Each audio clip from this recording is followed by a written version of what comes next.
지금 사실 상당히 많이 혼란스럽죠. 네, 혼란스럽고 어디서부터 얘기를 해야 될지 잘 모를 정도로 워낙 좀 변수가 많고 변한 것도 많고 그렇긴 한데 일단은 한 작년 말부터 하나하나 좀 짚어본다라고 한다면 일단 그때 당시에도 뭔가 이제 연준의 기준금리 인상이 앞서서 이제 긴축이 시작된다라는 그런 부분들이 좀 시장의 불안 요소로 좀 작용을 했었어요. 네.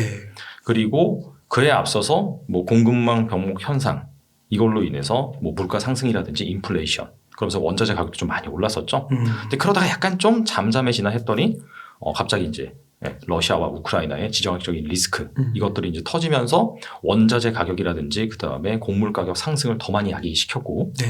그러다가 이 리스크도 한 달 정도 지나서 어느 정도 좀 면역이 생기나 했더니 중국에서 그렇죠. 그 오미크론 확진자가 발생을 하면서 근데 중국이 계속해서 이 제로 코로나 정책을 고수를 하면서 뭐 경희 같은 경우에도 정말 오랜 기간 하고 그 다음에 도시 봉쇄도 하고 그러다 보니까 공장이 안 돌아가고 그러면서 또다시 이제 물류 적재 현상이라든지 그런 부분들이 나오면서 뭐 사실 우리나라 증시뿐만 아니라 미국 증시도 많이 내려오고 그런 상황이죠.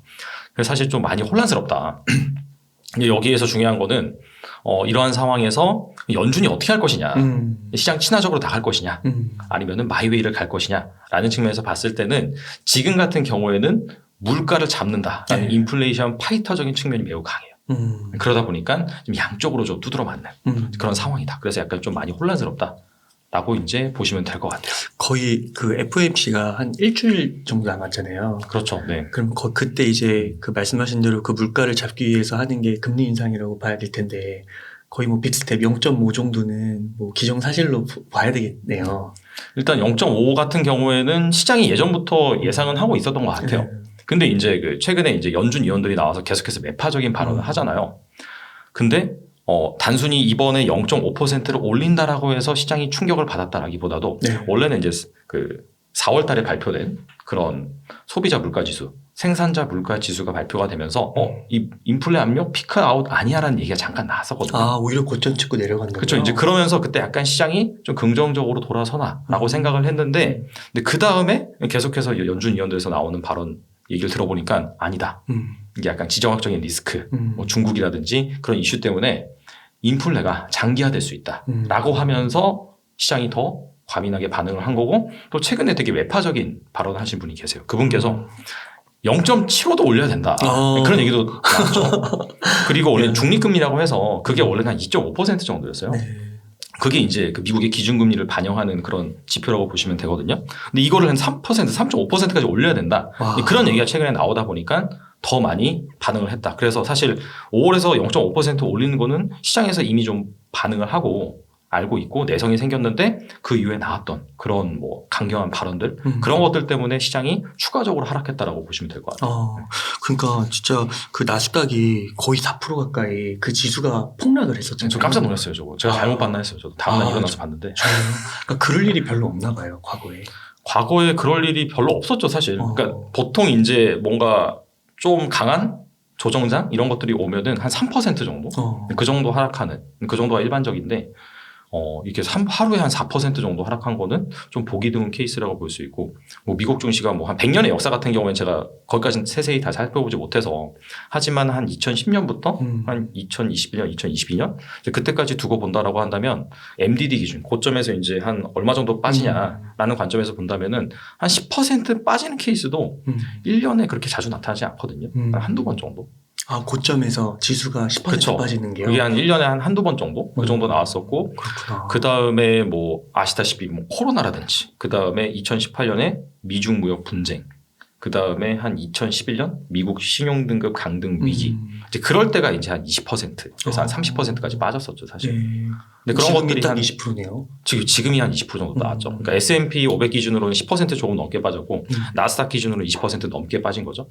그래서 이게 일반적인 그런 조정장이나 하락장은 아니고 한 3년에 한 번 정도 그 정도 올만한 그런 쇼크다라고 이제 보시면 될 것 같아요. 꽤 큰 쇼크네요. 역사적으로 보면. 근데 이제 이게 과거 10년이 사실 미국 증시가 상당히 좋았어요. 그래서 이제 예전에 막 진짜 100년의 역사까지 좀 살펴본다라고 한다면 뭐 최근이 너무 좋았기 때문에 어떻게 본다면 이런 하락세가 뭐 뭐 한 번쯤은 나와야 됐다라고 이제 볼 수도 있는 거죠 사실. 네.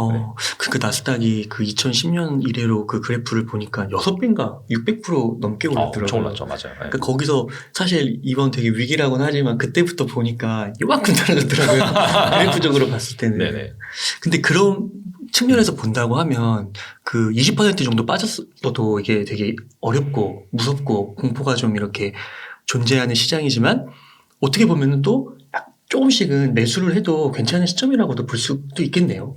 저는 그 시점이라고 생각을 해요. 어. 네네. 조금씩 지금부터는 좀 사모아도 된다라는 그런 생각이고 이전부터 사실 사모아도 됐었다라고 생각을 하는데 점점 빠지긴 빠지더라고요. 근데 사실 뭐 저점은 좀 알 수 없는 그런 상황이긴 한데 뭐 일단은 제가 앞서서 되게 다양한 그런 시장을 옥죄는 리스크들 말씀드렸잖아요. 뭐 중국 봉쇄, 뭐 러시아 지정학적인 리스크, 여기에서 이제 연준이 계속해서 이제 긴축 스탠스를 강화하다 보니까 근데 이런 부분들이 시장이 다 알고 있어요. 반영을 하고 있는 과정이기 때문에 만약에 이런 상황에서 별로 안 빠졌다라고 한다면 추가적으로 더 빠질 수 있겠구나라고 생각할 수가 있는데 그런 게 아니라 이미 이제 뭐 나스닥 지수 같은 경우에도 고점에서 20% 넘게 빠졌고 우리나라 증시 같은 경우에도 3,300이 고점이었잖아요. 그거 대비로는 지금 또 20% 정도 하락한 그런 상황이기 때문에 사실 여기에서 그렇다면 바닥이냐? 그건 누구나 알 수 없죠. 그렇죠. 알 수 없긴 하지만 그럼에도 불구하고 지금부터는 약간 좀 여유를 가지고 차근차근 모아가는 그런 타이밍으로 보시면 될 것 같고 제가 이제 1월 달에 그때 이제 원래 이제 연말 기준으로 봤을 때 2021년 연말 기준으로 봤을 때 코스피 지수가 2,978이었어요. 근데 그것도 많이 빠진 거죠. 사실 고점 대비로는. 네. 10% 정도 빠진 상황이니까.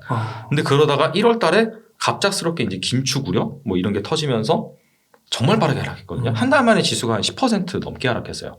그래서 그때 이제 장중 저점 기준으로는 2,590까지 빠졌었죠.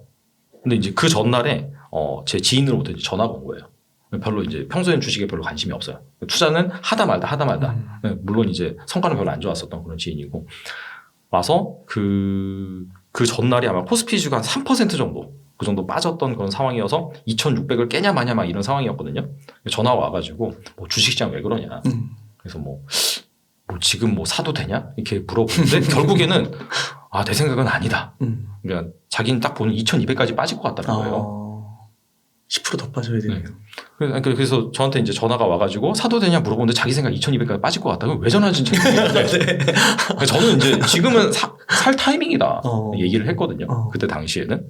근데 이제 아닌 것 같은데 난 2,200까지 빠질 것 같은데 그래서 이제 제가 그런 말은 했죠. 사실 어디까지 빠질지는 아무도 모른다. 근데 내가 장담하는데 너는 2,200 가도 못 산다. 똑같은 현상이 벌어지는 거네요. 그렇죠. 그래서 결국에는 사실 그때 이제 그렇게 하고 한 단기적으로 한 2,780까지 반등을 하긴 했거든요. 그러니까 사실 지수 바닥은 아무도 알 수 없습니다. 알 수 없음에도 불구하고 근데 사실 여러 가지 정황상 그런 거 따져보고 또 시장에 이제 공포가 있느냐 그런 부분을 따져본다라고 했을 때는 지금 상황에서는 계속해서 사가는 게 좋은 타이밍이지 않을까. 나중에 이제 시간이 좀 많이 흐르고 보면. 그 한 가지가 주식을 좀 사려고 하시는 분들이 이런 질문을 좀 댓글로 남겨주시더라고요.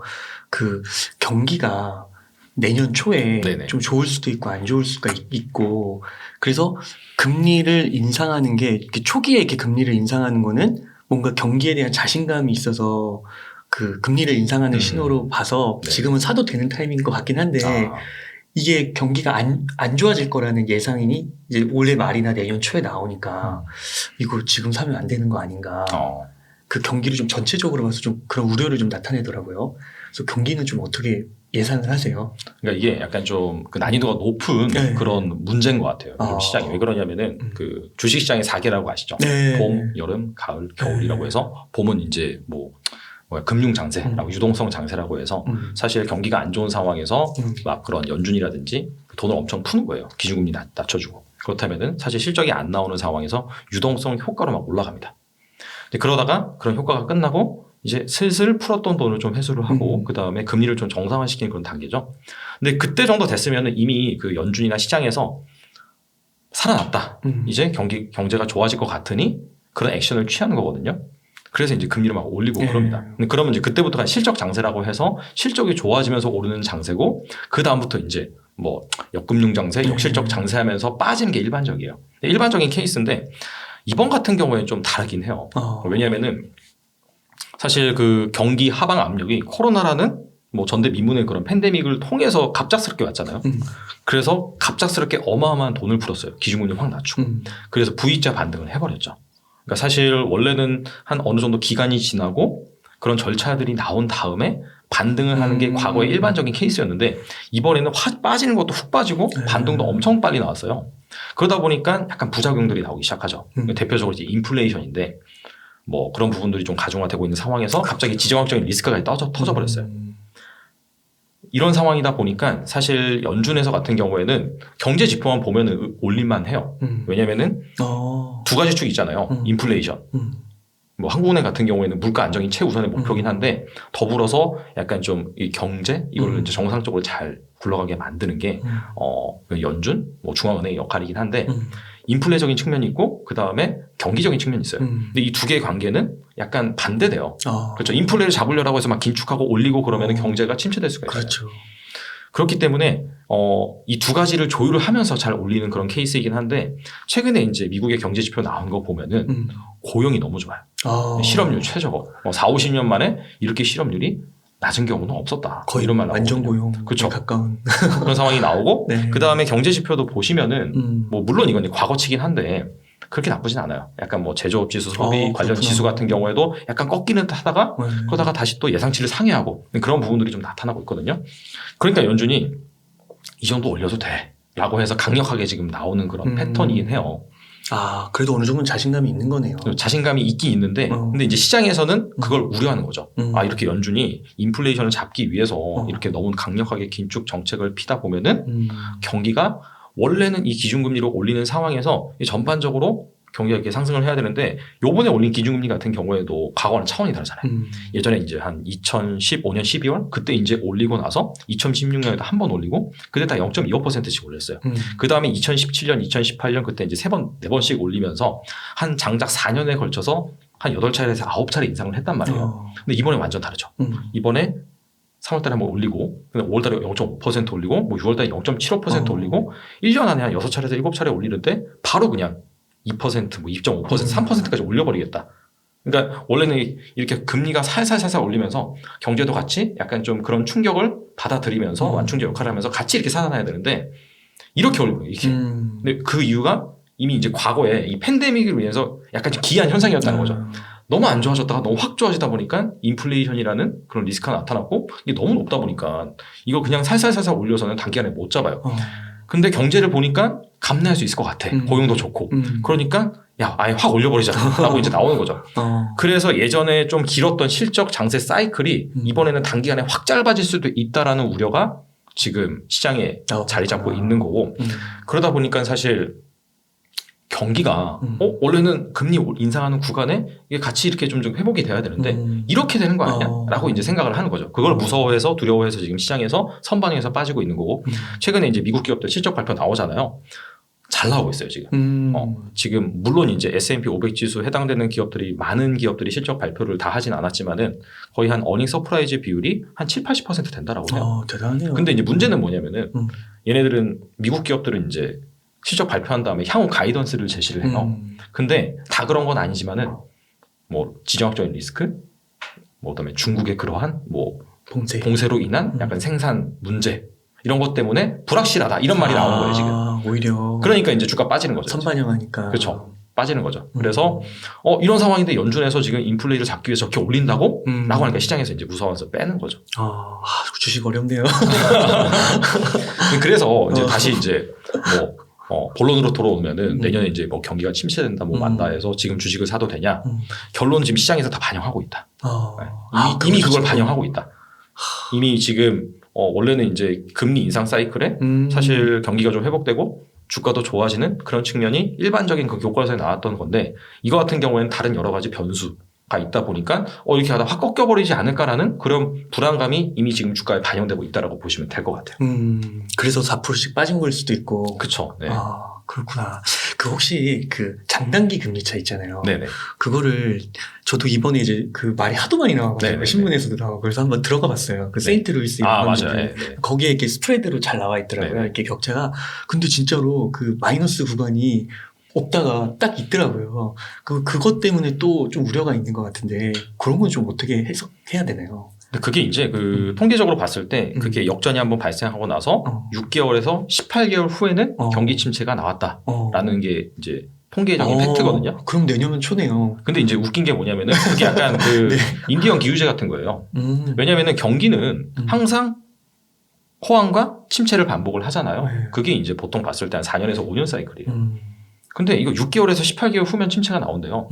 대략적으로 계산을 해보면 그냥 나오는 타이밍에 그에 앞서서 한번 발생을 했다 그렇게도 해석할 수가 있는 거예요. 그러니까 이게 뭔가 이게 나오면 무조건 침체가 된다라는 건 뭐냐면은 사람은 언젠가 죽는다 약간 그런 거랑도 약간 비슷하게 볼 수도 있는 거예요, 사실.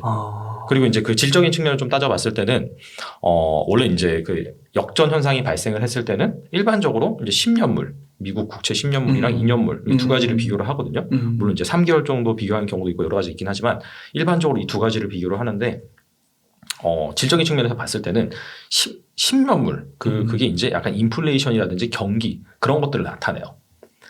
그리고 2년물 같은 경우에는 약간 기준금리를 나타내거든요. 단기금리라고 해서 즉 뭔가 그 역전 현상이 발생을 했을 때 10년물이 내려와서 그래서 역전 현상이 발생을 하면은 그럴 가능성이 더 높다라고 이제 볼 수 있는 경기가 안 좋다고 보는 거죠. 그렇죠. 근데 이제 이번 같은 경우에 10년물도 오르는데 2년물이 갑자기 연준에서 뭐 0.5% 빅스텝 한다라고 하니까 갑자기 확 치고 올랐어요. 2년물이 확 오른 거예요. 그러니까 10년물보다 2년물이 더 많이 올라서 이렇게 이제 된 거고 아직까지 이제 뭐 10년물 미국 국채 금리 같은 경우에는 상당히 높은 수준이죠. 지금 뭐 한 거의 한 장중에 2.9% 넘게 나왔다가 다시 좀 조정을 받았다가 다시 한 2.8% 정도 그 정도로 내려온 상황이고 2년물 같은 경우에도 한 2.6% 거의 7% 갔다가 다시 좀 잠잠해졌다가 다시 약간 좀 회복하는 좀 그런 상황이라고 봐서 이게 이제 역전됐다라고 해서 무조건 침체가 온다? 언젠간 와요. 네, 언젠간 오죠. 왜냐면 경기는 이제 호황과 불황을 반복을 하니까. 6개월에서 18개월이면 좀 이게 범위가 긴 것 같아요. 되게 긴 거예요, 사실. 6개월에서 18개월이면은. 네. 그렇기 때문에 이것 때문에 뭐 무서워서 주식을 못 한다는 건 좀 아닌 것 같아요. 네.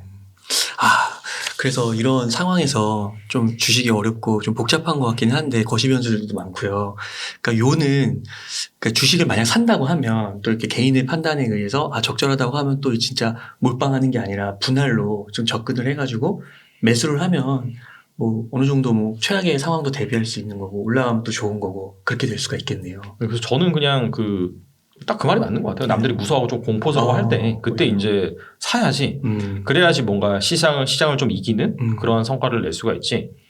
보통 보면 이제 그런 분들도 계시거든요. 뭐 바닥 확인하고 많이 올라왔을 때 그때 이제 사라. 근데 그때 사면 사실 먹을 게 별로 없어요. 경험상. 그리고 뭐 이런 것도 있거든요. 예를 들어서 한 3월 초가 되게 상당히 안 좋았거든요. 그때 이제 나스닥 지수 순간적으로 막 12,500까지 떨어지고 S&P 500 지수 같은 경우는 한 4,100 정도까지 떨어지고 우리나라 시장도 마찬가지였고 자 그러다가 3월 초를 저점으로 해서 4월 초? 3월 말까지 되게 빠르게 반등을 했어요. 그때는 또. 그러면 이제 저점 확인한 건가? 라고 해서 그때 산다? 그때부터 또 엄청 빠졌잖아요. 그러니까 이게 되게 애매한 거예요. 이게 사실. 그래서 제가 봤을 때는 약간 좀 그런 좀 남들이 공포스러워할 때 그때 좀 한 번에 다 사면 안 되고 그때부터 좀 사먹는 게 좀 낫지 않나. 그러니까 정말 그런 것 같아요. 거기서 진짜 올라갔다가 또 빠질 수 있잖아요. 근데 이게 안정화됐네? 왜냐면 그때 되면 좋은 얘기 막 나오고 나오죠. 인플레이션 뭐 피크아웃 찍었다. 연준에서 비둘기적인 말이 나왔다. 그래서 좀 안정된 건가? 이제 사볼까 해서 딱 샀는데 그때부터 또 빠져. 그러니까요. 참 그래서 자산 배분도 중요한 것 같고 그 다음에 그 월급 이제 그 쟁이라면은 네네. 월마다 이렇게 들어오는 현금 흐름도 중요한 것 같고 그리고 항상 또 현금 보유하고 투자하는 것도 중요한 것 같고 그럼 여기서 좀 궁금해지는 게 달란트 투자님은 어떤 종목이 이제 보였어요. 네네. 그리고 지금 예를 들어 뭐 1,000만 원이 있어요. 네네. 그러면 어떤 식으로 분할 매수를 하세요? 일단은 제가 이제 투자하는 경로가 크게 두 가지인 것 같아요. 그러니까 하나가 이제 지수를 투자하는 경우가 있고 하나가 이제 종목을 투자하는 경우가 있고.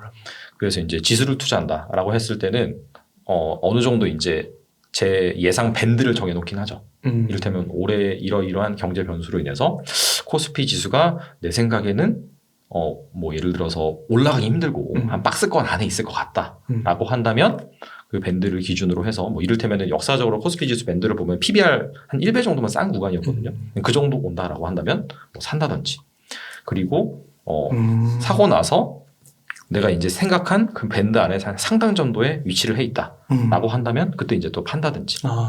그리고 이제 그런 것들을 뭐 사실 뭐 밸류에이션 기법으로 해서 계산할 수도 있지만은 그냥 차트를 보고도 어느 정도 할 수 있긴 하거든요. 그러면 그 PBR 1이면 좀 저렴한 거고 네네. 어느 정도면 좀 비싼 거예요? 근데 그게 이제 사실 그 ROE랑도 관련이 있는 거예요. 자기 자본 이익률이라고 해서 PBR은 그 주가를 이제 주당 순자산으로 나눈 거고 ROE는 주당 순이익을 뭐 주당 순자산으로 나눈 거라서 두 개 다 이제 분모가 같습니다. 그래서 결과적으로는 이 ROE가 높아진다는 것 자체가 순이익이 늘어난다는 거고 기업들의 그러면은 그 주당 순자산 대비 줄 수 있는 주가 프리미엄이 높아지는 거예요. 그래서 ROE가 높아지면은 이제 PBR이 높아진다라고 이제 일반적인 상식으로 이제 보시면 되는데 우리나라가 이제 한 2010년 이후로 ROE 그런 밴드를 보시면 한 10%에서 정말 낮았을 때, 뭐 팬데믹 이후로 안 좋아졌을 때가 한 4% 정도. 근데 거기에 따라서 이제 PBR이 형성이 되긴 하는데 일반적으로 한 1배 정도면 쌌고, 그 다음에 1배를 뭐 이탈하는 순간이 중간중간에 나왔는데 그때가 이제 뭐 이를테면은 과거에 그 뭐 트럼프 당선 내지는 그 다음에 개성공단 폐쇄, 그 다음에 그 영국의 브렉시트, 그 다음에 그 미국 신용등급 강등 위기, 그러니까 뭐 중간중간에 발생했던 충격이 있잖아요. 그리고 이제 미중 무역 분쟁도 마찬가지였고, 일본의 약간 좀 수출 보복 그런 것도 마찬가지고, 그때 이제 쇼크가 나오면은 순간적으로 한 1배에서 한 0.9배까지 빠지긴 하거든요. 그러니까 이제 그런 상황이면 우리가 투자할 수는 없잖아요, 사실 근데. 그렇기 때문에 한 1배 정도면 싸다라고 하는 관점에서 그 정도 오면은 약간 좀 ETF를 활용해서 좀 지수 하단에서 좀 받는다든지 뭐 그런 플레이를 또 할 수도 있고, 그 다음에 약간 또 보시면은 중간중간에 투매가 발생하는 경우가 있잖아요. 정말 유리 멘탈처럼 와장창 깨지면서 주가가 훅 빠질 때 그때 이제 또 산다든지 그런 거 두 가지를 활용을 해서 그렇게 해서 이제 지수 같은 경우에는 투자를 하는 방법이 있고, 개별 종목 같은 경우에는 일단은 펀드멘탈 관점에서 당연히 이제 투자 아이디어가 명확하고 좋아질 만한 그런 기업들을 선별을 해서, 대신에 종목 같은 경우에는 지수랑 좀 다른 게, 지수 같은 경우에 밴드를 정해놓고 훅 빠지면 산다 그랬잖아요, 제가. 종목은 그렇게 사진 않아요. 종목 같은 경우에는 오히려 약간 횡보를 한다든지 아니면 장기간 좀 하다가 바닥에서 약간 치고 올라온다든지 그런 걸 보고 사긴 해요. 그렇구나. 그러니까 그 종목 같은 경우는 진짜 빠진 다음에도 더 빠지고.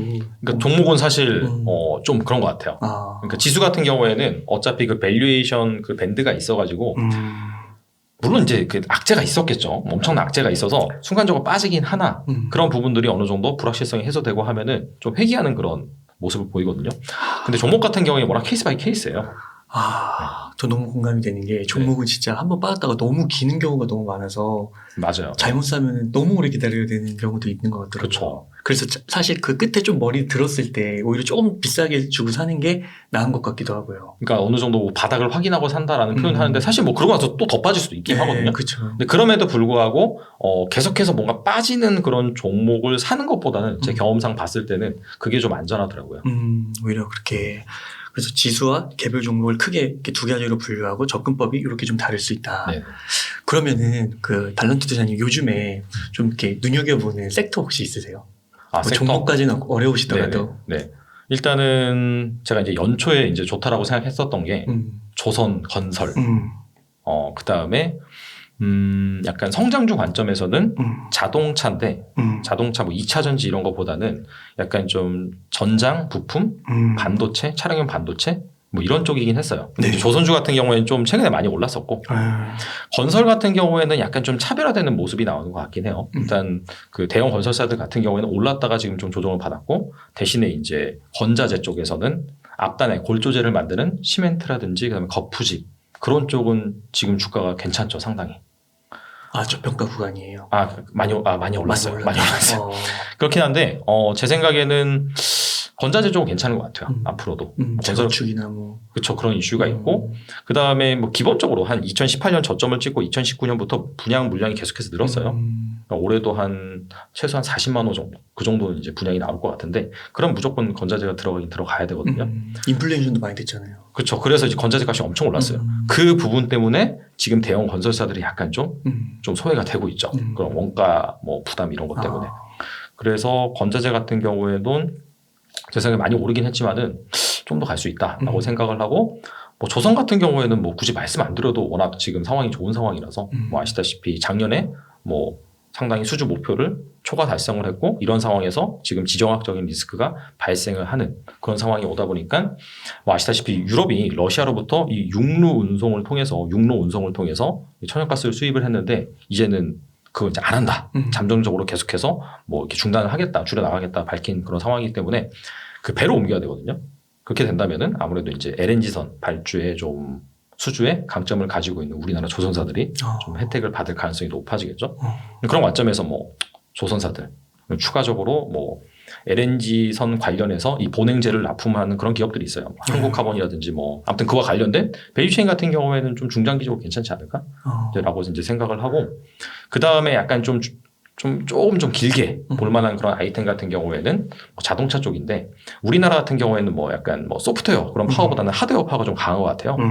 그런 관점에서 지금 또 애플이 애플카 뭐 이런 출시 이런 것들을 계속해서 복선에 깔아놓고 있으면서 이제 관련 업체들을 미팅하면서 우리나라 뭐 관련 그런 협력사들을 만난다라는 얘기가 계속해서 나오고 있거든요. 왔다 갔다 하고 막 그랬다고 그렇죠. 하더라고요. 뭐 기본적으로 LG 같은 경우에는 LG. 뭐 당연히 이제 같이 가는 거고 또 이와 관련해서 또 볼만한 최근에 이제 또 자화전자라고 그게 갑자기 시설 투자 뭐 자기 자본들이 80% 이상 공시하면서 주가 급등했거든요. 근데 이게 뭐 때문에 한다 말할 수는 없어요. 왜냐면은 그 비밀 유지 계약서 때문에. 근데 시장에서는 다 알고 있어요. 예시되는 거구나. 아, 애플이구나. 다 알고 있어요. 근데 이제 여기에서 끝날 것이냐 아니면 앞으로도 협력사를 넓혀갈 수 있을 것이냐 라는 관점에서 봤을 때는 또 넓혀갈 수 있는 그런 부분이 있으니까 그런 관점에서 보면 좋을 것 같고 그 다음에 이번에 이 코로나를 거치면서 중국의 이 코로나를 관리하는 스타일 이런 부분 때문에 사실 이 글로벌 공장이 중국에 상당히 많은데 이 많은 공장이 계속해서 스톱이 되고 잘 생산이 안 되고 이런 이벤트들이 계속 생겼었어요. 그렇기 때문에 애플뿐만 아니라 비단 다른 업체들 같은 경우에도 이러다가 이 글로벌 공급망이 불안정하구나 라고 하면서 계속해서 좀 분산을 해야 되겠다라는 차원에서 봤을 때는 중국 밑에 있는 그리고 기존에 이제 애플에 납품을 하고 있었던 그런 협력사들이 있기 때문에 우리나라 쪽으로 약간 그 공급망이 올 수 있는 가능성도 좀 있다라는 관점에서 좀 보시면 될 것 같고 여기까지가 이제 제가 연초에 좀 좋을 것 같다라고 생각을 했던 그런 부분이고 네. 지금 상황에서 좀 볼만한 게 또 무엇이 있을 것이냐라고 봤을 때는 제가 봤을 때는 일단은 엔터 같은 경우는 괜찮을 것 같아요. 네. 엔터가 이제 사실 연초에 좀 많이 올랐거든요. 많이 올랐다가 지금 약간 좀 조정을 받는 그런 구간에 있긴 해요. 네. 약간 전문 용어로 눌림목이 형성된다. 뭐 그런 표현을 하기도 하는데 이렇게 눌림목이라는 게 네. 대략 한 몇 퍼센트 정도가 되나요? 그러니까 퍼센트라기보다도 이렇게 쫙 올랐다가 내려오면서 여기서 약간 좀 횡보하는 그런 것들을 이제 눌림목이라고 하죠. 사실. 그러면 이게 괜찮다라고 하는 기준이 네. 그 올라갔을 때 그때를 이제 고점이라고 한다면 한 몇 퍼센트 정도 이렇게 조정을 받으면 이거 괜찮다 이렇게 보세요. 그러니까 몇 퍼센트라기보다도 그것도 왜냐하면 이제 얼마나 그 빠른 속도로 올라갔냐, 얼마나 많이 올라갔냐 그런 것도 봐야죠. 그런 거 대비해서 사실 봐야 되는 그런 부분이기 때문에 몇 퍼센트라기보다도 그게 이제 빠진 다음에 어느 정도 약간 좀 지지를 하면서 횡보하는 네. 그런 의미인 것 같아요. 아까 그 개별 종목에 접근하는 방법. 그렇죠. 뭐 그런 거 하나일 수도 있죠. 근데 뭐 아시다시피 엔터 같은 경우에는 지금 뭐 리오프닝, 엔데믹 각오하면서 계속해서 이제 주목을 받고 있는 그런 주식 중에 하나인데 사실 리오프닝 주식이 여러 가지가 있어요. 되게 많아요, 종류가. 음식료도 있고. 그 다음에 뭐 유통, 뭐 여행, 뭐 면세점, 화장품, 뭐 그런 것도 여러 가지가 있는데, 이런 것들의 이제 섹터들의 공통점을 잘 살펴보면은 사실 그 보복 소비 내지는 눌려 있었던 그런 부분들이 회복이 되면서 돈을 벌긴 버는데, 그 다음에 넥스트 스텝은 뭔데? 라는 관점에서는 사실 별게 없어요. 뭐 성장성이 있다라든지 그런 부분들은 그렇게 많지는 않아요.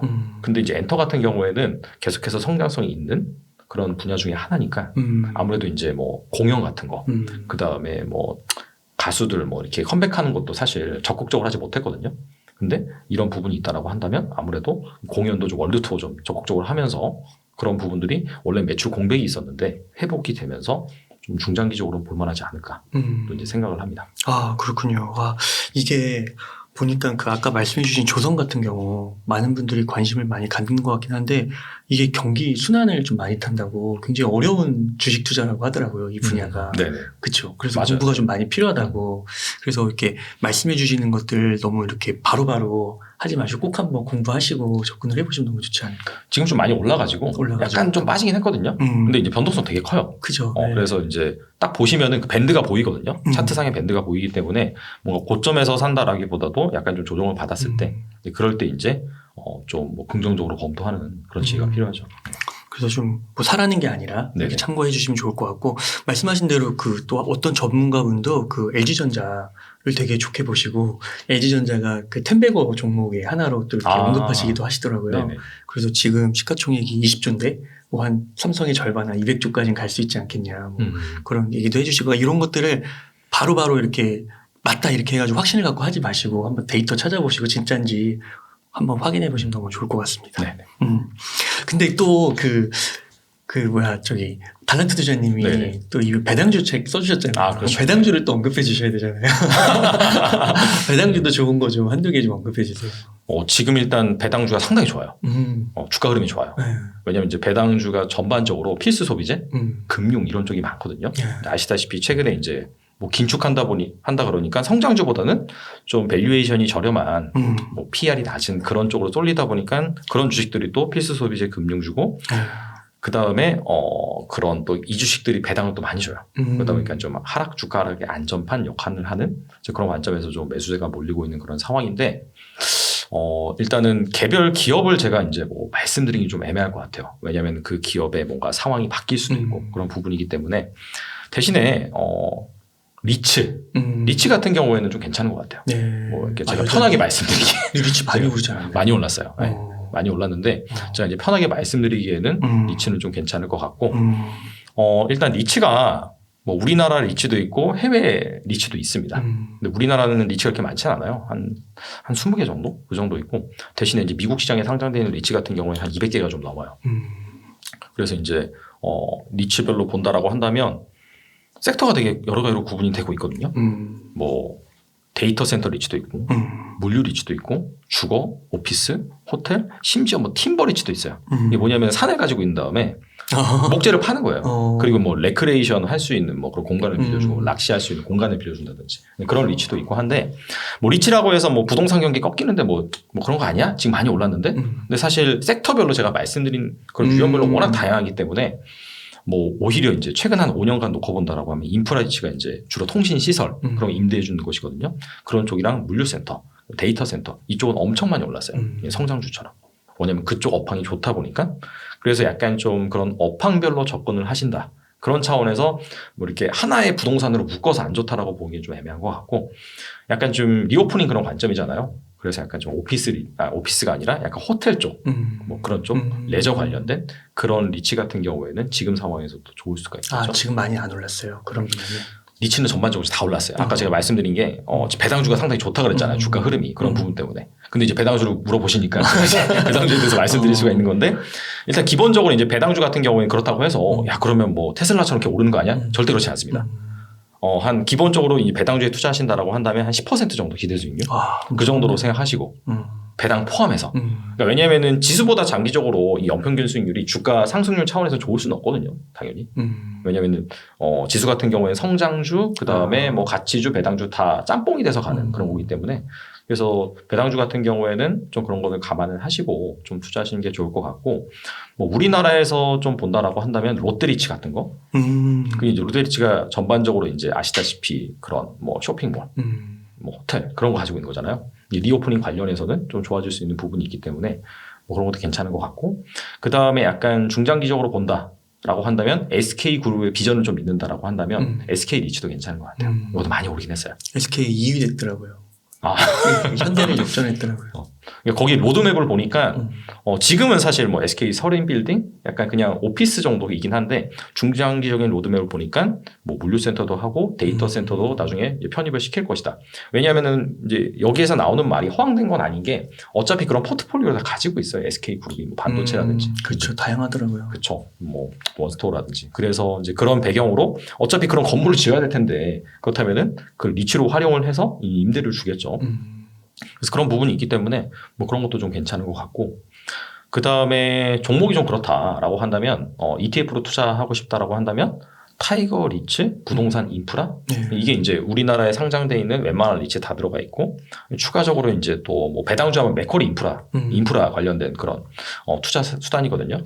거기서 상당히 많이 탑으로 꼽아요. 뭐 다 들어가 있기 때문에 그런 쪽으로 좀 접근을 하셔도 뭐 좋을 것 같고 그 다음에 이제 미국 리츠를 투자하고 싶다라고 한다면 미국에 되게 많아요. 또 ETF도 되게 많고 하는데 우리나라 뭔가 좀 ETF로 투자하고 싶다라고 한다면 타이거 미국 MSCI 리츠 이게 있습니다. 이것도 이제 보시면 아까 제가 말씀드린 다양한 섹터별로 이제 되게 많이 존재를 한다라고 했는데 거기에 대표되는 그런 주식들이 다 포함이 되어 있어요. 그래서 이제 그런 걸로 투자를 하실 수가 있고 무엇보다 이제 이 배당주라든지 리츠라든지 그 매력 포인트는 주가 변동성이 낮다는 거예요.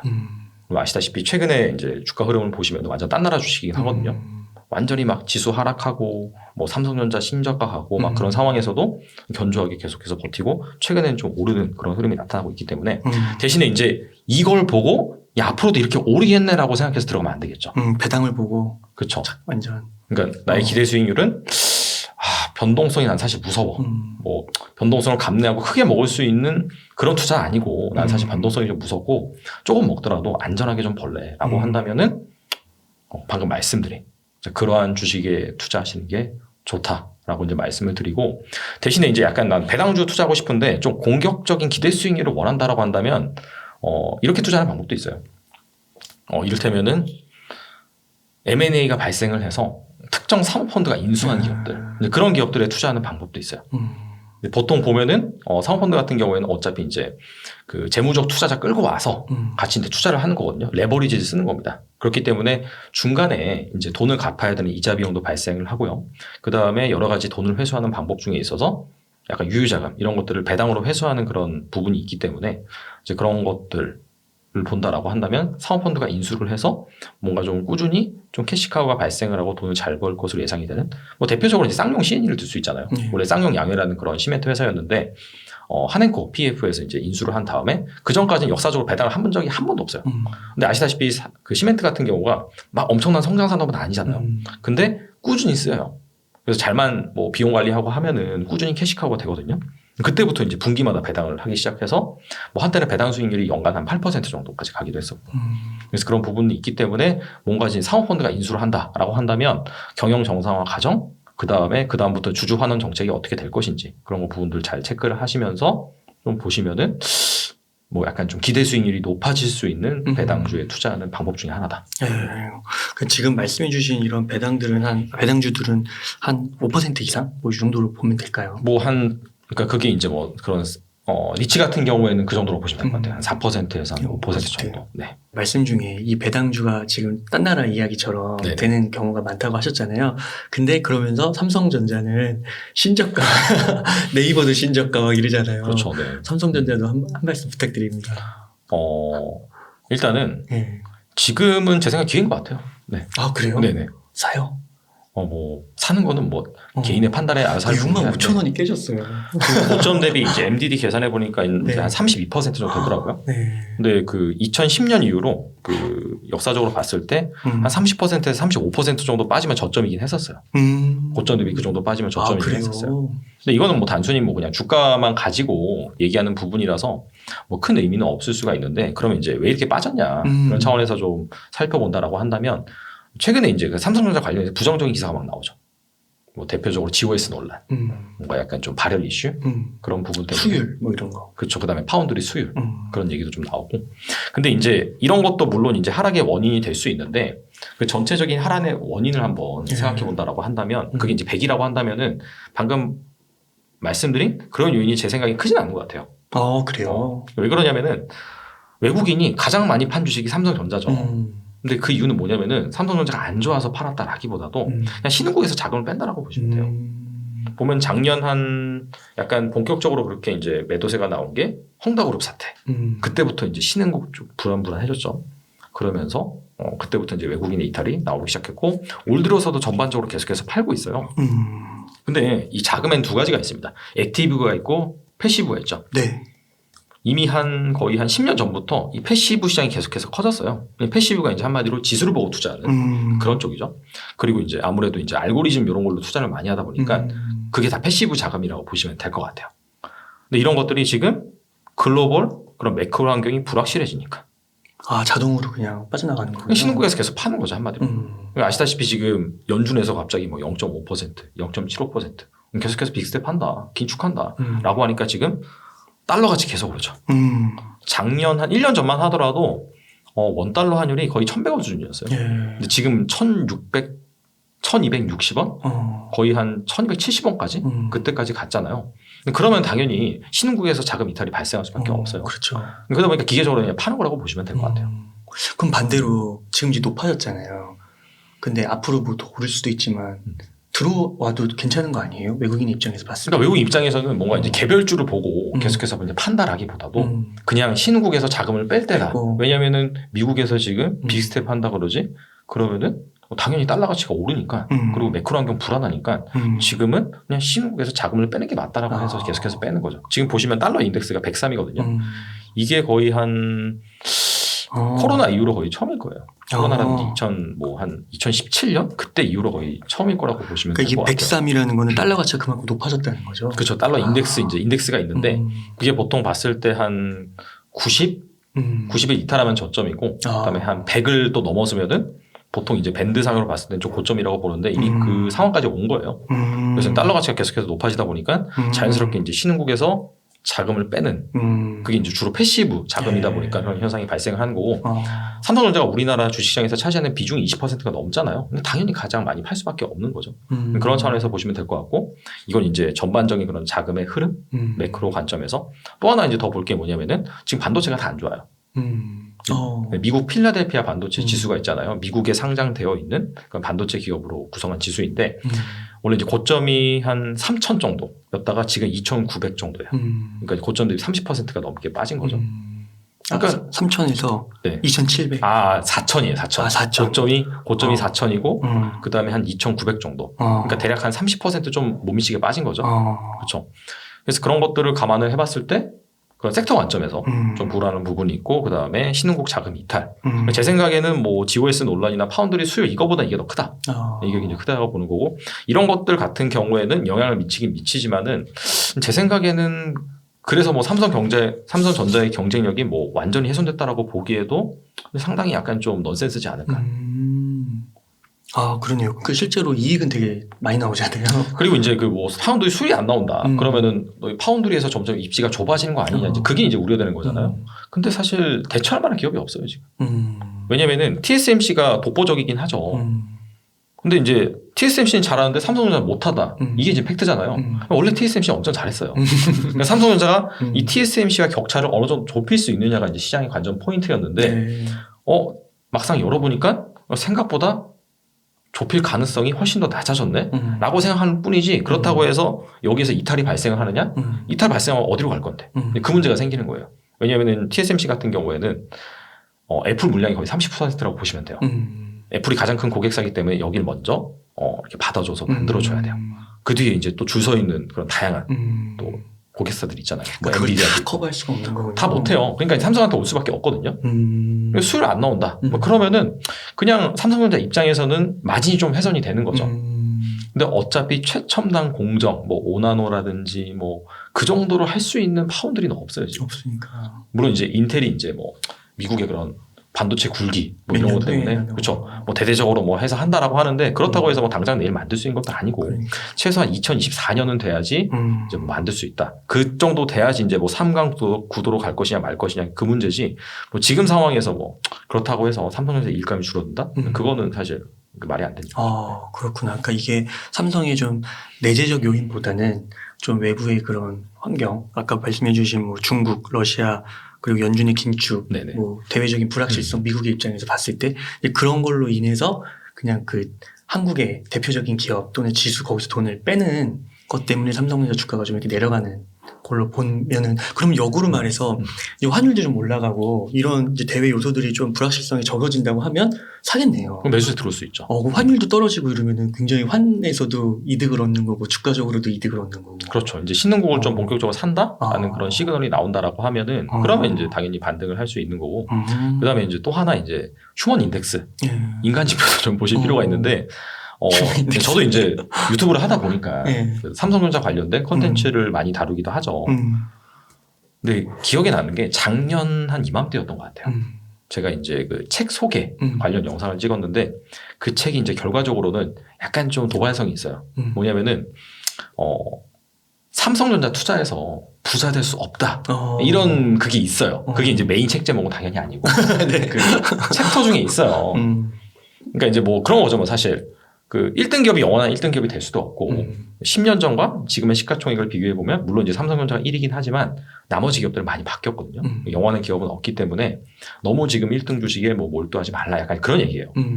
근데 약간 그렇게 이제 풀어서 얘기를 했음에도 불구하고 와 그때 이제 그 악플이 많이 달리더라고요. 그러니까.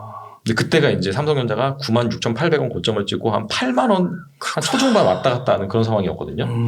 근데 그때는 이제 삼성전자의 믿음이 아직까지도 되게 대중들 사이에서 많았었는데 근데 최근에 이제 뭐 삼성전자 뭐 바닥이다 내지는 뭐 너무 시장에서 좀 왜곡된 부분이 있다라는 그런 뭐 영상을 제가 이제 찍어서 뭐 인터뷰라든지 그렇게 해서 이제 반응을 보면은 다 안 좋아요 지금. 근데 부정적으로 보시는 분들이 훨씬 많아요. 그러니까 삼성전자만 해가지고 좀 이렇게 주식 방송 하시는 분들도 좀 있으신데. 아, 맞아요. 그분도 네네. 이렇게 글을 남겼는데 커뮤니티에 네네. 죄송하다고 남기더라고요. 그런데 그렇지만 그래도 자기는 네. 이 길을 가겠다. 네네. 그런 식으로 이제 얘기를 하셔가지고, 이거는 네. 상당히 반응이 안 좋은가 보다. 커뮤니티에 글을 쓸 정도니까. 근데 사실 그런 게 있거든요. 대중들의 시선에서 멀어지고 네. 그렇게 되면은 바닥의 가능성이 높긴 하거든요. 저는 오히려 약간 유튜브를 활용하실 때 유튜브에서 뭐 얘기하는 그런 정보도 물론 이제 도움이 되지만은 그런 반응을 보시는 것도 저는 큰 도움이 된다라고 생각을 해요. 그러니까요. 저도 말씀하시는 게 생각나는 게 그 96,000원 고점 찍을 때 슈퍼사이클이라고. 아, 맞아요. 반도체 네. 슈퍼사이클. 그 얘기가 계속 나오고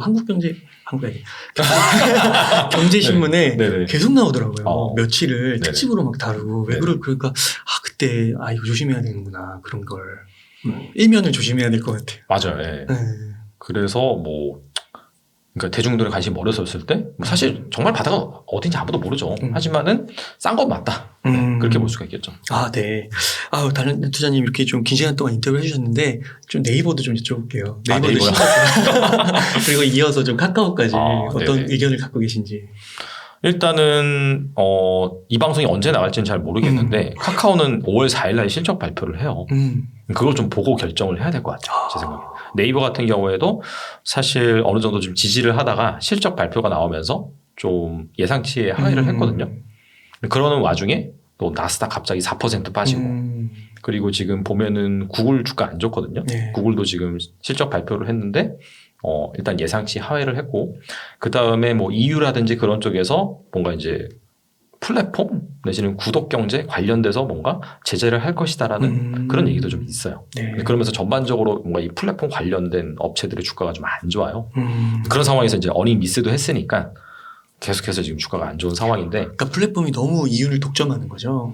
근데 뭐 사실 이 얘기도 예전부터 계속 나왔었어요. 근데 지금 아시다시피 큰 틀에서 본다면은 매크로 환경이 지금 나스닥 지수 안 좋잖아요.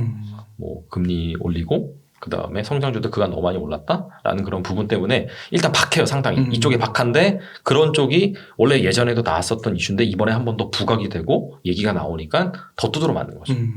지금 주가적인 측면에서 상당히 지금 안 좋을 수밖에 없는 그런 상황이라고 보시면 될 것 같고 카카오도 사실 크게 다르지는 않지만은 5월 4일 날 발표된 실적 여기에 따라서 만약에 예상치를 상회한다라고 한다면 네이버보다는 날 수가 있겠죠. 하지만 큰 틀에서 봤을 때는 뭔가 이 플랫폼 주식에 대한 뭐 시각, 글로벌 그런 투자 심리 이런 것들이 좀 개선되지 않으면은 추세적으로 여기에서 살아나기 힘들다라고 보고 있고 이런 부분들은 약간 좀 단기, 중기 그런 관점이고 수급적인 관점이고 중장기적으로 본다면은 사실 글쎄요 네이버랑 카카오가 없는 세상에 상상할 수 있을까? 그러니까요. 그런 부분에서 본다면은 중장기적으로는 기업은 성장을 하겠죠. 하지만 방금 말씀드린 그런 악재가 해소되기 위해서는 시간이 좀 필요하겠죠. 네. 그러네요. 그런 것 같습니다. 그러니까 그 카카오나 네이버가 장기적으로는 좋을 것 같다라는 생각은 할 수 있는데 진짜 단기, 중기적으로는 그런 악재도 있고 좀 브랜드에 대한 그런 이미지 인식도 좀 있는 것 같고 뭔가 좀 그런 확실한 트리거가 뭔가 좀 나오긴 해야 될 것 같네요. 그게 언제 나오느냐 그리고 뭐가 나오느냐는 뭐 이렇게 알 수는 없는 거고. 그냥 뭐 성장주가 돌아선다. 아까 말씀하신 것처럼 뭐 그런 우려, 매크로적인 우려가 완화되고 인플레이션 우려가 완화되고 빅스텝으로 막 간다라고 했는데 실제로 올린 다음에 이제는 좀 그만 올려도 될 것 같은데? 라고 하면은 또 그때는 또 분위기 달라질 수 있거든요. 뭐 지금 올랐던 뭐 가치주라든지 뭐 원자재 관련주들이 우르르 떨어지고 눌려 있었던 성장주도 막 반등한다. 근데 그러면은 이제 또 다시 그쪽으로 이제 매기가 쏠릴 수가 있죠. 그러니까 이게 참 주식이 심리가 정말 많은 부분을 차지한다고 드는 생각이 정말로 그 카카오 네이버 작년에 이렇게 막 올라갈 때 이런 날이 올 줄은 진짜 상상을 할 수 없었던 것 같아요. 삼성전자도 마찬가지고. 근데 또 그게 바뀌잖아요. 그렇죠. 부동산도 좀 그런 게 있는 것 같고. 그러니까 이게 진짜 너무 이렇게 좋을 때 너무 좋아할 필요도 없는 것 같고, 나쁠 때 너무 실망할 필요도 없는 것 같고, 이게 언제든지 반전이 될 수 있다. 맞아요. 네, 그런 면도 참 이번 기회에 많이 느끼는 게 되는 것 같습니다. 그래서 반대로 해야 돼요, 사실. 남들이 막 나쁘고 욕하다고 할 때 그때부터 이제 좀 사긴 사야 돼요.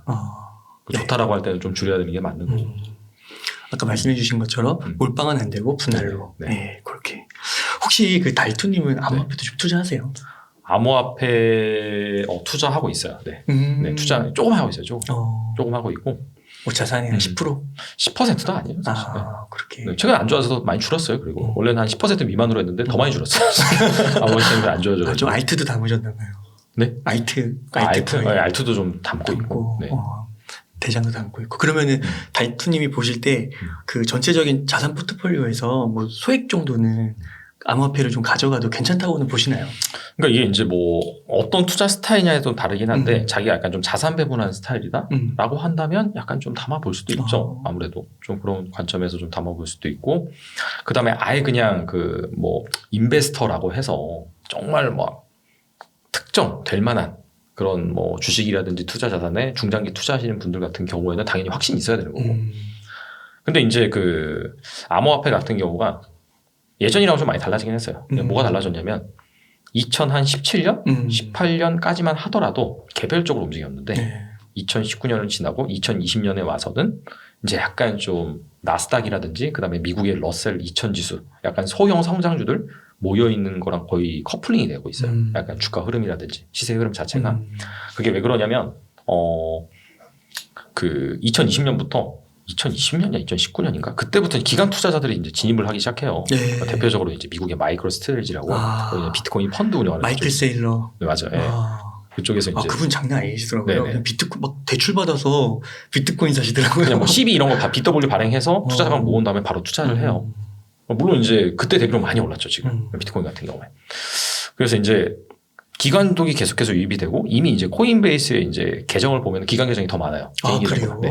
그러니까 이게 예전에는 그렇게 커플링이 아니고 약간 독립적인 자산이었고 오히려 이제 금융 위기가 온다든지 아니면은 뭔가 어느 국가가 부도가 난다든지 그러면 약간 대체제 그런 걸로 인해서 부각을 받았었는데 지금은 그냥 약간 소형 성장주 기술주랑 커플링돼서 움직이는. 그렇구나. 그래서 약간 그런 상관 계수를 감안을 해서 뭐 자산 배분을 한다라고 한다면 좀 그렇게 할 수 있지 않을까라고 이제 생각을 하는 부분이고, 이제 그럼에도 불구하고 이제 이 개별적인 그런 이슈도 분명히 있거든요. 뭐 이를테면은 뭐 비트코인 현물 ETF 출시 이슈라든지, 그 다음에 이제 4년마다 발생하는 비트코인의 반감기, 채굴량이 절반으로 줄어가는 그런 것들이 2020년에 한번 있었고 2024년에 또 한번 발생을 하니까 뭐 그런 것들이랑 감안을 해서 뭐 투자를 할 수도 있겠죠. 아무래도. 혹시 그 막 비트코인만 좀 국한해서 얘기하면 비트코인이 지금 이제 한 5천만 원 정도 되는 걸로 알고 있는데 그게 막 0으로 되고 막 진짜 아예 자산 가치가 없어지고 이렇게는 혹시 보시나요? 그런 가능성? 그런 가능성이 있다면 전 투자 안 했겠죠, 이제. 그렇게까지는 아니다. 네, 그렇게 될 거면 이미 예전에 그렇게 됐겠죠, 아무래도. 그렇구나. 왜냐면은 비트코인이 이제 막 급락했던 시기가 역사적으로 한 2년에 한 번씩 그 정도 발생을 했거든요. 뭐 고점대에 97% 하락한 적도 있어요. 네. 근데 그때도 살아남았기 때문에 그런 것들을 감안한다라고 한다면 일단 그럴 가능성은 제 생각에는 없지 않을까? 그렇게 보는 거고. 왜냐면 이제 그것들만의 또 효용 가치가 있긴 하거든요, 사실상. 그러니까 이번에 러시아 우크라 사태에서도 보면 비트코인이 큰 역할도 하기도 했잖아요. 그렇죠. 그러니까 자산 관리 측면에서 이제 자기가 감당할 수 있는 범위 내에서 또 공부를 하고 확신을 갖는 그 정도에 한해서 소액 투자하는 거, 그런 관점은 괜찮을 수 있다. 저는 이제 약간 그쵸. 투자자 관점에서는 괜찮을 수 있고, 그 다음에 그냥 일반적인 그런 주식을 가져간다라기보다도 약간 상황 계수는 비슷하긴 하나, 그 다음에 이제 또 그 비트코인이나 암호화폐만의 한 방이 있거든요. 그런 것들을 좀 본다라고 하면은, 아무래도 좀 담아봐도 괜찮지 않을까? 물론 이건 이제 자기가 뭐 그런 부분에 대해서 동의를 하냐 마냐, 그런 부분들이 좀 중요할 것 같긴 하고 뭐 대신에 이제 이 블록체인 기반으로 하는 뭐 NFT라든지 이제 그런 것들의 이제 사용성 이런 것들이 계속해서 지금 확산이 되고 있잖아요. 지금 같은 경우에는 사실 뭐 푸사라고 해서 네, 뭐 이상한 그냥 뭐 픽셀 그런 걸로 해서 막 좀 거래되고 약간 그런 거품이 좀 있긴 하지만 그럼에도 불구하고 지금 기업들도 많이 이쪽으로 들어오긴 하거든요. SK도 막 들어오고. 그렇죠. 네, 요즘에 보면 기아, 현대도 다 들어오고 그러더라고요. 그래서 뭐 자기만의 제품을 에디션을 만들어 가지고 뭐 NFT로 발행한다든지 그런 것들을 하긴 하거든요. 근데 이게 이제 뭐 예전에도 사실 이런 비슷한 게 있었어요. 뭐 한마디로 뭐 농구 카드라든지 뭐 약간 그런 거 있었잖아요. 뭐 그런 거. 뭐 우표도 어떻게 보면 약간 좀 그런 개념일 수 있고 약간 사실 이걸 어디다 써? 근데 약간 소장 가치가 나름 있는 그런 부분이 뭐 있긴 있었죠. 뭐 수집이라든지 그런 뭐 관점에서 본다면은. 근데 이게 이제 약간 좀 그런 가상의 세계, 뭐 온라인의 세계로 들어온다라고 볼 수가 있고, 근데 여기에서 그냥 끝나는 게 아니라 사실 이 블록체인이라는 인프라 위에서는 그런 것들이 뭐 예를 들어서 지금 같은 경우에는 뭐 싸이월드에서 도토리를 이를테면 뭐 인스타그램에서 사용할 수 없지만은 블록체인이란 인프라 위에 다 올라와 있는 거긴 하거든요. 그러면 사용할 수 있는 거예요, 사실. 그렇죠. 그래서 중요한 거는 이 NFT가 어느 쪽 방향으로 발전할 것인지, 뭐 이를테면 그런 프로젝트를 담당하는 업체들이 이걸 가지고 이제 잘 비즈니스 모델을 만들어 나가야겠죠. 그래서 이런 걸 가지고 실제로 지금 뭐 푸사고 이래가지고 이게 뭐 말이 되냐, 뭐 사기냐 이런 말이 나오고 있지만은 이런 것들의 사용 가치가 이 블록체인 인프라 기반의 그런 가상 세계에서 많이 쓰인다. 뭐 대표적으로 게임 아이템 같은 경우에는 그런 뭐 규제 이런 부분만 풀이해진다라고 한다면 또 활용될 수 있거든요. 그러니까 전문가분들 중에 한 분이 그러시더라고요. 그 2000년대 초반에 인터넷 들어왔을 때 뭐 이거 인터넷 그냥 뭐 메일로 메일 보내는 거지 뭐 특별한 게 있어? 그랬는데 지금 인터넷이 상상할 수 없을 정도로 우리의 삶을 장악하고 다양하게 퍼졌잖아요. 네네. 그런 것처럼 지금 PFP 같은 게 뭐 이게 뭐야 할 수 있지만 그거의 시작일 수 있다라는. 그렇죠. 이제 거기에서 끝나면 사실 가치가 없다고 저는 생각을 하는데 이걸 가지고 이제 뭔가 활용할 수 있는 그게 뭐 막말로 입장권이 될 수도 있고 뭐 그런 게 될 수도 있는 거잖아요. 그렇죠. 나중에는 어떻게 하냐에 따라서. 맞아요. 그래서 이제 그런 관점에서 이제 보시면 될 것 같고 대신에 저는 좀 암호화폐라고 해서 사실 이게 맨 처음에 나왔을 때 용어가 크립토 커런시예요. 그래서 암호화폐 이렇게 얘기를 하긴 하는데 저는 화폐는 좀 아니라고 봐요. 네. 화폐까지는 아니다. 근데 왜냐면은 비트코인 들고 있는 사람한테 다 물어보면은 왜 들고 있어? 당연히 오를 거니까 들어갈 수 있잖아요. 화폐가 왜 올라요? 좀 말이 안 되는 거긴 하거든요. 자산이라. 디지털 자산이라고 보는 게 더 명확한 것 같아요. 제가 봤을 때는. 그러네요. 네. 뭐 아직 뭐 비트코인으로 뭐 이렇게 살 수 있는 것도 물론 어디 조금 소수는 있다고는 하지만 우리 한국에서는 특별히 뭐 없잖아요. 저는 코인으로 뭐 사봤거든요, 실제로. 그러니까 비트코인 말고 그 다날에서 발행한 페이코인이라고 있어요. 지금 다양하게 직접 다 해보시네요. 왜냐면 경험을 해봐야 되잖아요. 근데 이거는 다날에서 발행을 하다 보니까 거기가 피지 사업자잖아요. 그래서 전국에 그런 다양한 그런 가맹점과 협약이 되어 있어요. 그래서 그 페이코인 같은 경우에는 특정 그런 이벤트 기간이 있어서 그 기간에는 편의점에서 50% DC를 해줘요. 이걸로 결제를 하면. 그러니까 사용을 해봤던 거죠. 근데 이게 매일매일 시세가 달라지죠. 그리고 한동안 안 열어도 보다가 딱 열어봤는데 2배 오르고 이런 케이스가 있어요. 그럼 내가 이거를 계속해서 그런 결제를 쓸 거냐 안 쓰죠. 왜냐하면 시세가 맨날 달라지고 그 다음에 지금 떨어질 수도 있는 거고. 그렇죠. 떨어질 수도 있는 거고 그 다음에 굳이 지금에 사용하고 있는 그런 결제 시스템에 비해서 딱히 뭐 장점 왜냐하면 지금도 핸드폰으로 다 결제되잖아요. 그렇죠. 그렇죠. 그래서 약간 그런 할인 그런 개념이 있기 때문에 제가 이제 그런 걸 결제를 해본 거긴 한데 나머지도 비슷하지 않을까요? 네, 좀 더 생태계가 더 퍼지고 그런 게 좀 있으면 또 모를까. 지금은 조금 불편하던. 제 생각에는 그냥 굳이 이걸 화폐로 쓸 이유는 없다. 그러니까 뭐 투자 수단이나 그런 자산의 개념이지. 이거를 송금 수단할 때 되게 좋잖아요. 수수료. 그렇긴 하죠. 그런 식으로. 그렇긴 하죠. 그러니까 같이 약간 이 말하면 또 약간 뭐라고 하실 분 계실 것 같아요. 저장 수단. 그쪽. 그러니까 현금으로 뭔가 한다라기보다도 사실 저장할 수 있는 자산이긴 한데 송금도 쉽고 그러다 보니까 이런 것들을 활용을 하는 거죠, 사실. 달란트 기자님 이렇게 해서 정말 주식 시황부터 해서 전망이 좋은 그런 섹터 그리고 배당주, 삼성전자, 네이버 카카오, 암호화폐까지 정말 이렇게 쉴 틈 없이 이렇게 한번 싹 정리해 주셔서 너무 감사드리고 혹시 못 하신 말씀 혹시 강조하고 싶으신 말씀 있으실까요? 뭐 일단은 뭐 제가 이제 제 짧은 식견으로 이런저런 말씀을 드리긴 했는데 뭐 당연히 뭐 제 말만 듣고 투자는 안 하시겠죠. 뭐 여러 가지 검토를 해보시고 이게 이제 뭐가 좋다 안 좋다라고 얘기할 때는 이 100% 하는 게 아니에요, 사실. 따라서 투자도 100% 하면 안 돼요. 제가 이제 그 투자 관련 서적을 읽으면서 의미 있게 딱 마음에 와닿던 글귀가 뭐냐면은 99%의 가능성이 있다 하더라도 만약에 네가 99%의 그런 가능성이 있는 걸 선택을 했을 때 1%의 블랙스완이 터진다라고 했을 때 너의 전 재산이 없어지는 그런 투자를 하지 말라. 라는 말이 되게 와닿더라고요. 그래서 사실 이 세상엔 100%는 없습니다. 뭐 인과관계도 마찬가지고 그렇잖아요. 마찬가지로 주식시장도 100%는 없어요. 그래서 뭔가 의사결정을 할 때 1%라도 내가 뭔가 발생을 했을 때 내가 정말 모든 자산이 없어진다라는 그런 베팅을 하지 마시고 그럼에도 불구하고 뭔가 불확실성이 만연한 상황 그럴 때일수록 오히려 투자를 하는 게 나중에 지나고 나서는 옳은 결정이었다라고 볼 수가 있고 특히나 또 이제 막 남들이 막 관심 없고 안 좋다 그러고 욕하고 그런 투자 대상일수록 장기적으로 봤을 때는 오히려 이제 그때 사는 게 또 나은 선택이었다라고 이제 볼 수 있는 부분이고 그런 차원에서 여러분들이 아까도 말씀을 드렸다시피 그런 유튜브에서 나오는 영상, 정보 이런 것도 잘 보시지만은 그런 댓글의 반응도 잘 보셔라. 그래서 그런 쪽에서도 여러분들이 아마 좀 좋은 힌트를 찾을 수 있지 않을까 생각을 합니다. 역발상 투자와 휴먼 인덱스. 네.